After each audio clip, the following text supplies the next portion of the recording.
નમસ્કાર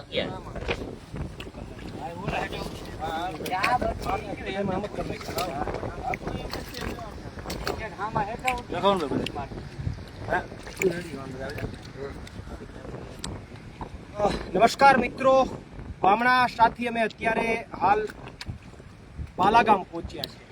બામણાસાની પરિસ્થિતિ તો મેં તમને અત્યારે લાઈવના માધ્યમથી બતાવી. એવી ને એવી જ પરિસ્થિતિ બાલાગામ ખેડની છે. રસ્તાઓમાં પાણી ભરાયેલા છે, સાથે સાથે ખેતરોમાં પાણી ભરાયેલા છે. ખેતરોમાં પાણી ભરાય ત્યાં સુધી હજી કદાચ કોઈ પ્રશ્ન ન હોઈ શકે, પણ ખેતરોમાં જે પાણી ભરાણા અને જે પાણીનું જે આ વખતે તાણ આવ્યું, જે સ્થિર પાણીઓની જગ્યાએ પાણી જે છે એ તાણવાળા જે પાણી આવ્યા, એના કારણે ખેડૂતોને જે નુકસાની ગઈ છે, ખેડૂતોને જે મગફળી એનો જે પાક વાવેલો છે, પાકની અંદર જે નુકસાની ગઈ છે, એ હું તમને અત્યારે લાઈવના માધ્યમથી બતાવીશ. આમ તો કોઈને લાઈવ આપણે ક્યાંય જઈએ તો લાઈવ ઓળા ખાવા જઈએ, એમ અહીંયા લાઈવ તમારે ઓળામાં જે આપણે મગફળી યુઝ કરીએ એ તમને લાઈવમાં અત્યારે બતાવીશ. પણ વાત મુદ્દાની એ છે કે તમને નજર સામે હું આખરી આ લાઈવમાં બતાવીશ, તમને દેખાશે કે આ નુકસાની જવાની છે. 50% નહીં 70% આ મગફળીમાં હવે કાંઈ થશે નહીં. તમને લાઈવમાં બધાને દેખાશે, પણ અધિકારીઓને આ નહીં દેખાય, ભાજપના નેતાઓને આ કાંઈ નહીં દેખાય. એને એ અહીંયા આવશે તો એને બધું સારું સારું જ લાગશે. એને એમ લાગશે કે નાના કોઈને કંઈ નુકસાન જ નથી, અને સર્વેના નાટકો થશે.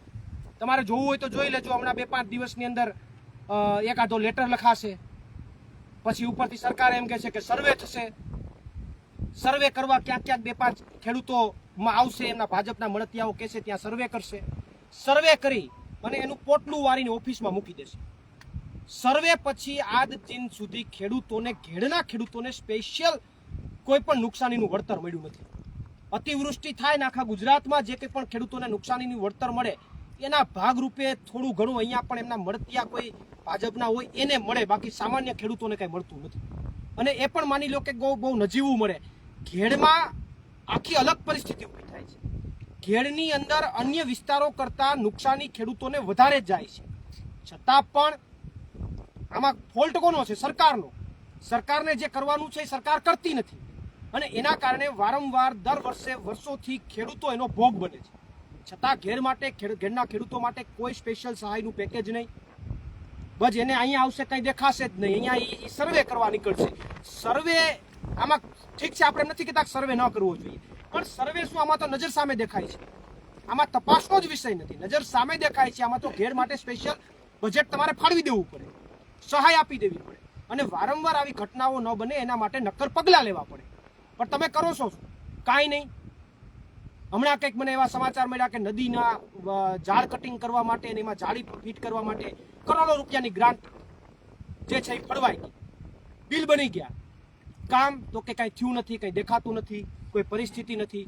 આવું બધું વારંવાર થાય છે. મારે તમને બતાવવું છે, આ ભાઈ, આ જે ખેડૂત મિત્ર છે એમનું આ ખેતર છે, જે શું નુકસાની થઈ છે હું હમણાં તમને આપને બતાવીશ. આપણે પહેલાં તો એમની સાથે વાત કરીએ. કેટલા વીઘા છે આપનું નામ? મોહમ્મદ મલેક. કેટલા વીઘા છે આપનું ખેતર? 11 વીઘા.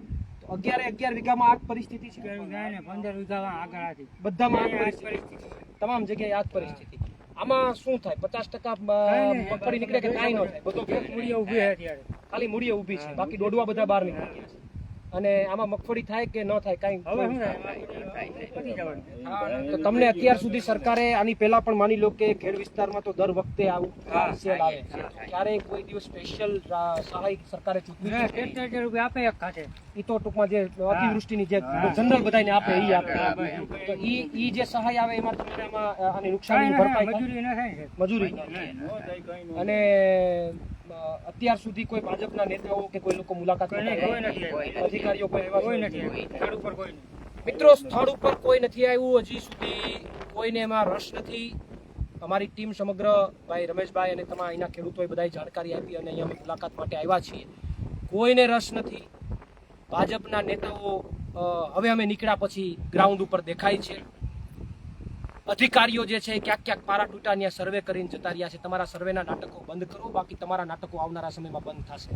હું તમને અત્યારે અહીંયા બતાવું છું. આમાં સર્વે પણ આ જોજો, આ એક ન્યાય આપવાની વાત છે. જેટલા પણ જાગૃત લોકો છે ગુજરાતના, એને ન્યાય આપવાની વાત છે. આ લોકો હવે સર્વેના નાટકો કરશે. હું તમને આખું બતાવું છું. આમાં સર્વે કરવા જેવું જ કાંઈ નથી, નજર સામે છે. અહીંયા આ પરિસ્થિતિ, આ મગફળી જે માની લો કે થાય છે, આ એક એના મૂળ ઉપર જ ઊભી છે. આ એક મૂળ ઉપર ઊભી છે. બાકી બધી મગફળી જે છે આ સાઈડની એની ઉપરથી જે માટીનું જે થર હોય બધું ધોવાણ થઈ ગયું છે. હવે આ મગફળી જે છે એ ફેલ થયા સિવાય બીજો કોઈ રસ્તો, આ ફેલ જ જાય, કારણ કે એની ઉપર માટીનું કવર રહ્યું નથી. આ તમામ મગફળી હવે ફેલ થાય, એનું પોષણ ન થાય, આને આ સ્થિતિમાં મગફળી બગડી જાય.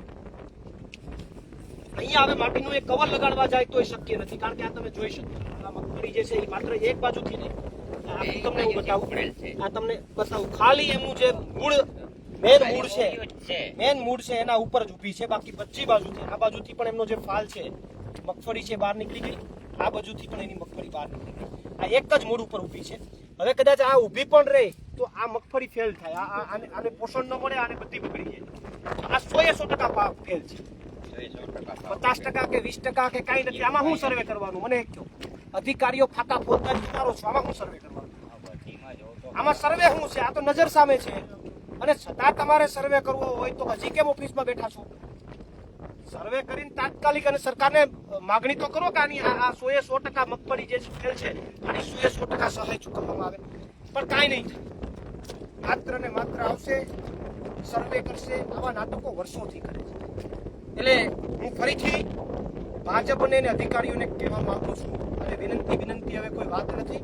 જો તમે આમને આમ ખેડૂતોને હજુ પણ નહીં સાંભળો તો ખેડૂતોના હિત માટે આમ આદમી પાર્ટી મોરચો દેવામાં આવ્યો.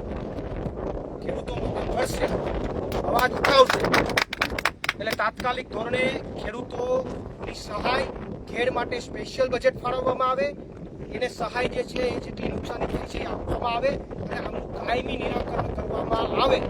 બાકી આવનારી ચૂંટણીમાં તમારું કાયમી નિરાકરણ થઈ જશે એટલી સમજુ. વધારે ચર્ચા નથી કરતો. તાત્કાલિક આમની કંઈક અસરથી કાર્યવાહી થાય એવી આશા રાખું છું. પ્રદેશ ફ્રન્ટ અધ્યક્ષ આમ આદમી